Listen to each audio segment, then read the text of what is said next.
सुजानपुर की तलहटी में एक बड़ा ही सुंदर गांव था। वहाँ के लोग बड़े ईमानदार थे। गांव के बाहर कुछ ही दूरी पर एक बड़ी सुंदर झील थी, जिसे देखने के लिए दूर दूर से लोग आते थे। लेकिन अचानक ऐसा क्या हुआ कि सैलानी आने तो दूर, गांव के खुद के लोग भी गांव छोड़ने पर विवश हो गए। इस गांव के 4 लड़के रिंकू, टिंकू, सोनू और विक्की बड़े अच्छे दोस्त थे। एक दिन चारों खेलते खेलते झील के किनारे जा पहुंचे। उस वक्त झील के किनारे एक सैलानी बैठा हुआ था, जो लगातार उसे देख रहा था। अचानक ही उसके चेहरे का रंग बदला और वो चारों दोस्तों को पकड़कर खा गया। जब देर रात तक वो चारों घर नहीं आए, तो लोगों ने जोर शोर से उन्हें ढूंढना शुरू किया। काफी ढूंढने के बाद भी जब उनका पता न लग पाया, तो लोग थक हार कर थाने में उनकी रपट लिखाने पहुंच गए। काफी दिनों तक पुलिस ने उन्हें हर जगह तलाश किया, मगर उनका कहीं कोई पता न चला। देखते ही देखते 10 दिन बीत गए और पूर्णमासी का दिन आया। जब रात में सब लोग सो गए, तो बेताल अचानक झील में से चिल्लाता हुआ बाहर निकला। उसकी डरावनी आवाज को सुनकर लोग डर गए। आज पूर्णमासी का दिन है और मुझे बहुत जोरों की भूख लगी है। अगर तुम लोगों ने मुझे खाना नहीं दिया, तो मैं गांव के एक एक घर में घुसकर तुम लोगों को मार दूंगा।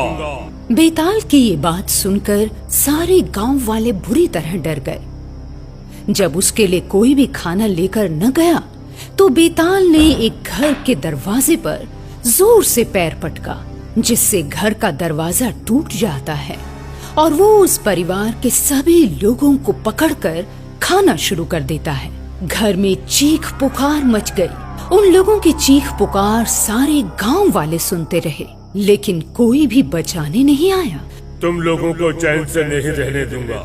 तुम लोग जिन बच्चों की गुमशुदगी की रिपोर्ट थाने में लिखवाने गए थे, उन बच्चों को मैंने ही खाया है। मैं फिर वापस आऊंगा और कान खोलकर सुन लो, मैं झील में ही रहता हूँ। झील की तरफ भूल कर भी मत आना। बेताल के चले जाने पर जब सुबह हुई, तो गांव के लोग घरों से बाहर निकले और बातें करने लगे। भाई, कुछ तो करना चाहिए, नहीं तो ये बेताल एक एक करके हम सभी गांव वालों को खा जाएगा।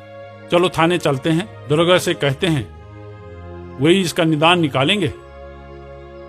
आखिर पुलिस प्रशासन जनता की सेवा के लिए ही होता है ना।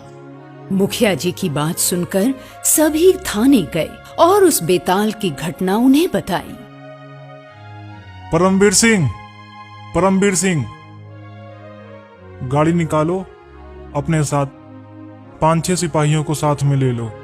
चलो अभी सुजानपुर चलते हैं, देखते हैं आखिर क्या मामला है। साहब, गाड़ी तैयार है, चलिए। दरोगा अपनी गाड़ी लेकर सुजानपुर के उसी घर में गया, जिस घर के सारे सदस्यों को बेताल मारकर खा गया था। वहां पर हर जगह खून था, लेकिन लाशें गायब थी। मांस का एक टुकड़ा तक नहीं था। दरोगा और सिपाहियों की आंखें फटी की फटी रह गई। चलो झील की तरफ चलते हैं। चलिए।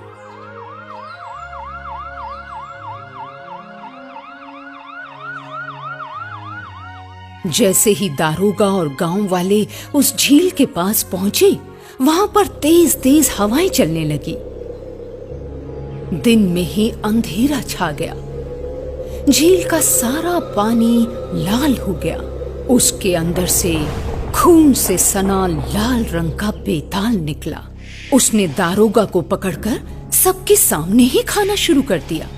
उधर हवलदार और 6 सिपाही बेताल पर गोलियां चलाते हैं, लेकिन उन गोलियों का कोई असर उस पर न पड़ा। लोग डर के मारे इधर उधर भाग रहे थे। तुम लोगों से मैंने कहा था ना, मैं झील में रहता हूँ और भूल कर भी झील की तरफ नहीं आना, लेकिन तुम लोग नहीं माने। दारोगा तो मेरा भोजन बन गया, तो मैं तुम्हें भी खा जाऊंगा। इसके बाद वो अचानक पानी में गायब हो गया और गांव के लोग डर के मारे एक बार फिर से थाने पहुंचे। वो हवलदार से किसी तांत्रिक को बुलाने के लिए कहते हैं। मैंने भले ही अपनी आंखों से देखा है, लेकिन कानून भूत बैताल या किसी तांत्रिक को नहीं मानती। अब दारोगा का मामला आ गया है। एसपी साहब खुद एक्शन लेंगे और बैताल पकड़ा जाएगा। गांव वालों को कानून की पट्टी पढ़ाकर वो उन्हें वापस खाली हाथ गांव जाने के लिए कहता है, मगर गांव वाले नहीं मानते।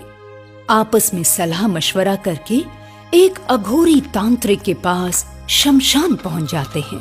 अघोरी तांत्रिक रात के वक्त लोगों को अपने पास आता देख उनसे कहता है, अलख निरंजन,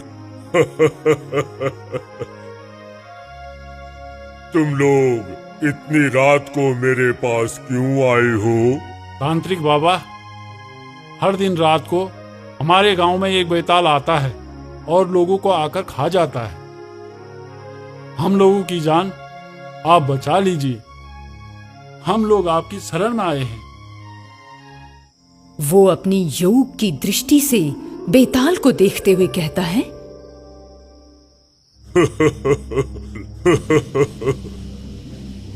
बेताल बहुत ही ताकतवर है।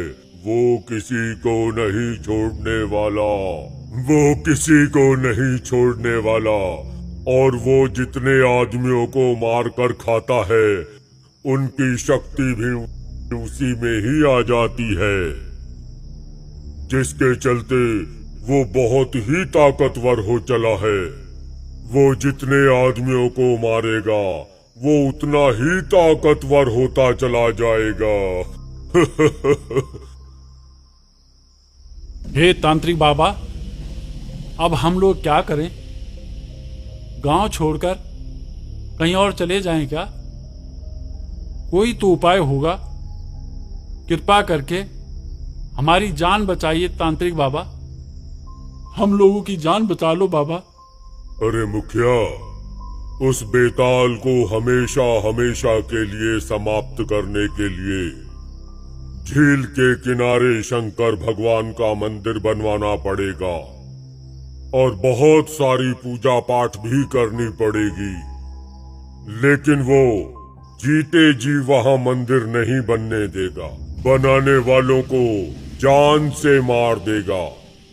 मुखिया और तांत्रिक के बीच इस बारे में बात होने के बाद जैसे ही वो अघोरी तांत्रिक गांव वालों के साथ गांव आता है, उसके गांव में कदम रखते ही तेज आंधी तूफान शुरू हो जाता है। बिजली चमकने लगती है, काले काले बादल छा जाते हैं, मौसम बहुत भयानक हो जाता है। देखो, ये मौसम नहीं है। उस बेताल ने अपनी माया जाल से ऐसा मौसम बनाया है। हम लोगों को जल्द ही पूजा की तैयारी करनी पड़ेगी।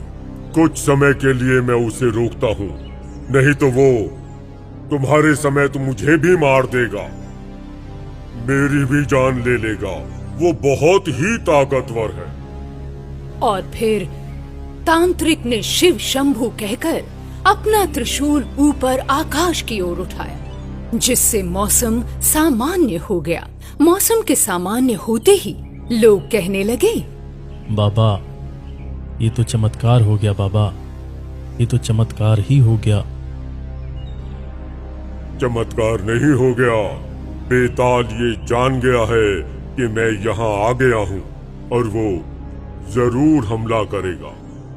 तुम लोग पूजा की सामग्री लेकर मेरे साथ झील के पास चलो। जैसे ही वो झील पर पहुंचते हैं, तांत्रिक वहीं हवन कुंड बनाकर उसमें आहुति देना शुरू करता है।